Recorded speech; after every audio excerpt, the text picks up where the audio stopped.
Au nom du Père, du Fils et du Saint-Esprit. Amen. Grande joie d'être là avec vous en ce samedi 12 mars. 12 mars. Et demandons particulièrement ce samedi l'intercession de la Vierge Marie pour le monde, pour notre Église, dans nos vies. Vraiment, la Vierge Marie veut nous aider à chacun de nous à nous approcher de Dieu, de pouvoir vivre vraiment un chemin de conversion profonde, et aussi vraiment de correspondre à la volonté de Dieu. La Vierge Marie a dit, voici la servante du Seigneur, qu'il soit fait selon ta parole. Ça veut dire, ma volonté, Seigneur, c'est ta volonté. C'est faire ta volonté. Et aujourd'hui, la première lecture, c'est du livre des Deutéronomes, chapitre 26, à partir du verset 16. Le Seigneur ton Dieu t'ordonne aujourd'hui de pratiquer ses lois et coutumes.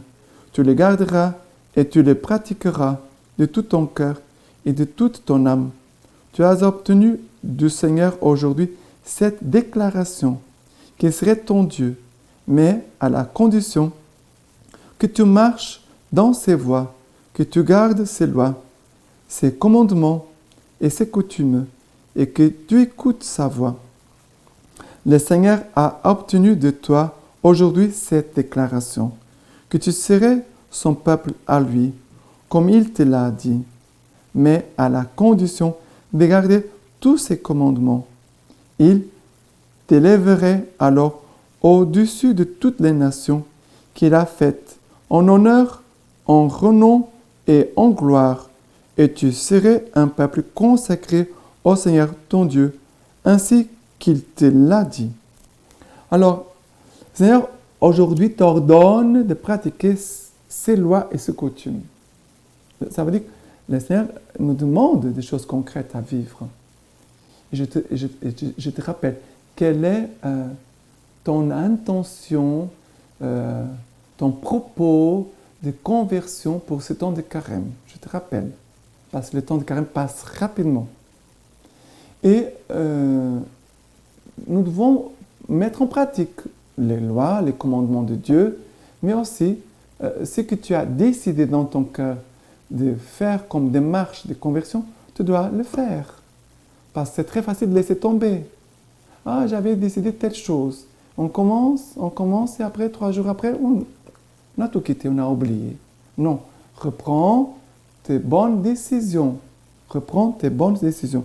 Et ici, le Seigneur se déclare, c'est beau parce que le Seigneur se déclare pour nous, mais aussi il attend aussi que nous déclarerons pour lui. Le Seigneur a obtenu de toi aujourd'hui cette déclaration, que tu serais son peuple à lui, comme il te l'a dit, mais à la condition de garder tous ses commandements, parce que c'est une alliance, et il y a une réciprocité. Voilà. Et le Seigneur aussi, le verset 17, tu as obtenu de Seigneur aujourd'hui cette déclaration, qu'il serait ton Dieu, mais à la condition de marcher dans ses voies et que tu gardes ses lois, ses commandements. Voilà. Tu as obtenu, Seigneur, cette déclaration, qu'il serait ton Dieu. Tu as obtenu, et le Seigneur a obtenu de toi aujourd'hui cette déclaration, que tu serais son peuple à lui, comme il te l'a dit. Voilà, c'est cela. Le Seigneur, il va être mon Dieu et je serai son peuple. Il sera mon Père, je serai son enfant. Voilà. Une chose qu'attire l'autre. Ça veut dire une chose tire l'autre. Voilà, dans cette marche, non pas seulement légaliste, de vivre tout parce qu'il faut faire tout, il faut pratiquer. Non, mais c'est une démarche d'amour. On doit grandir dans l'amour. Pas dans les actions, on peut le faire. On peut le faire. Mais est-ce que l'amour a grandi? Ma confiance en Dieu a grandi. Mon amour envers Dieu a grandi. La confiance, l'amour, la confiance. Voilà. Des choses qui doivent grandir en chacun de nous pendant ce temps de carême. Parce qu'à la fin de notre vie, des Saint Jean de la Croix, au soir de notre vie, nous serons jugés dans l'amour, sur l'amour. Ça veut dire que c'est l'amour qui va avoir le poids à la fin de notre vie. Quel est le poids de l'amour en tout ça? En tout ce que tu as vécu, en tout ce que tu as fait. D'accord? Nous devons apprendre à faire les choses par amour, avec amour. D'accord? Maintenant, le psaume d'aujourd'hui, c'est le psaume 119, à partir du verset 1, 2. Heureux, impeccables en leur voie, ceux qui marchent dans la loi du Seigneur.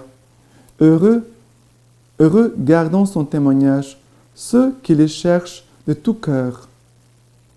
Toi, tu promulgues tes préceptes, à observer entièrement. Puissent mes voies s'y fixer à observer tes volontés. Je te rendrai grâce en droiture de cœur, instruit de tes justes jugements. Tes volontés, je les veux observer.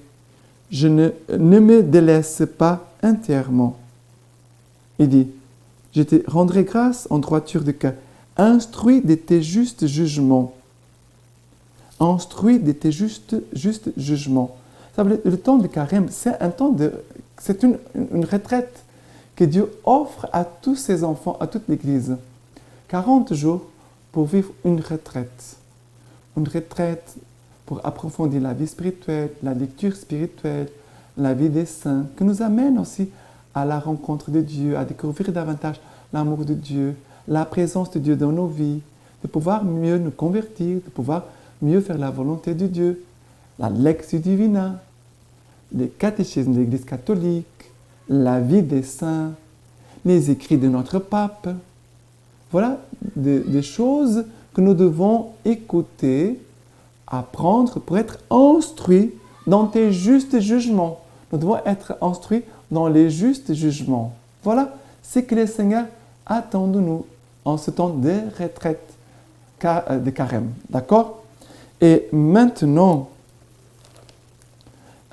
l'évangile de Matthieu, chapitre 5, à partir du verset 43. Vous avez entendu qu'il a été dit, tu aimeras ton prochain et tu haïras ton ennemi. Eh bien, moi je vous dis, aimez vos ennemis et priez pour vos persécuteurs, afin de devenir fils de votre Père qui est aux cieux, car il fait lever son soleil sur les méchants et les bons, et tomber la pluie sur les justes et sur les injustes. Car si vous aimez ceux qui vous aiment, quelle récompense aurez-vous? Les publicains eux-mêmes n'en font-ils pas autant? Et si vous réservez vos saluts à vos frères, que faites-vous d'extraordinaire? Les païens eux-mêmes n'en font-ils pas autant? Vous donc, vous serez parfaits comme votre Père céleste est parfait. D'être parfait dans l'amour, d'être parfait dans la conduite, d'être parfait vous comprenez la correspondance entre le cœur et la vie, les actions. Cette correspondance, cette perfection selon le cœur de Dieu, non pas la perfection d'être nickel, parfait, sans, j'ai aucune chose à me reprocher, ou que les autres puissent me reprocher. Aimez vos ennemis et priez pour vos persécuteurs, afin de devenir fils de votre Père qui est aux cieux. Et Jésus, ici, nous parle d'une exigence très grande. Aimez vos ennemis et priez pour vos persécuteurs, priez pour vous persécuteurs, afin de devenir fils de votre Père qui est aux cieux. Voilà, pour devenir enfant de Dieu. Ce n'est pas seulement le baptême. Oui, le baptême nous a fait devenir enfants de Dieu. Nous sommes devenus enfants de Dieu par notre baptême. Mais entrer profondément dans la filiation divine, ça passe par cet amour et cette prière. D'accord? Maintenant, la lecture patristique d'aujourd'hui du Concile Vatican II. Le monde actuel apparaît à la fois comme puissant et faible, capable du meilleur et du pire. Les chemins qui s'ouvrent devant lui est celui de la liberté ou de la servitude, du progrès ou de la régression, de la fraternité ou de la haine. En outre, l'homme découvre qu'il lui appartient de bien diriger les forces qu'il a mises en mouvement et qui peuvent l'écraser ou les servir.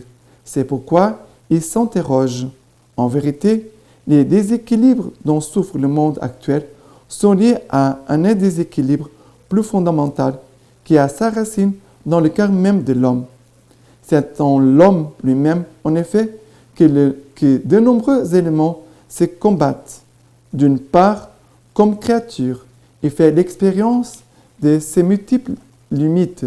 D'autre part, il se sent illimité dans ses désirs et appelé à une vie supérieure. Sollicité par tant d'appels, il est sans cesse contraint de choisir entre eux et d'en abandonner quelques-uns. En outre, faible et pécheur, il accomplit souvent ce qu'il ne veut pas et n'accomplit point ce qu'il voudrait. C'est donc en lui-même qu'il souffre division, et c'est de là que naissent au sein de la société des discordes si nombreuses et si profondes. Et maintenant, je vous laisse la bénédiction par les mains toutes pures de la Vierge Marie. Vous êtes puissant, vous bénissez au garde le Père, le Fils et le Saint-Esprit. Amen.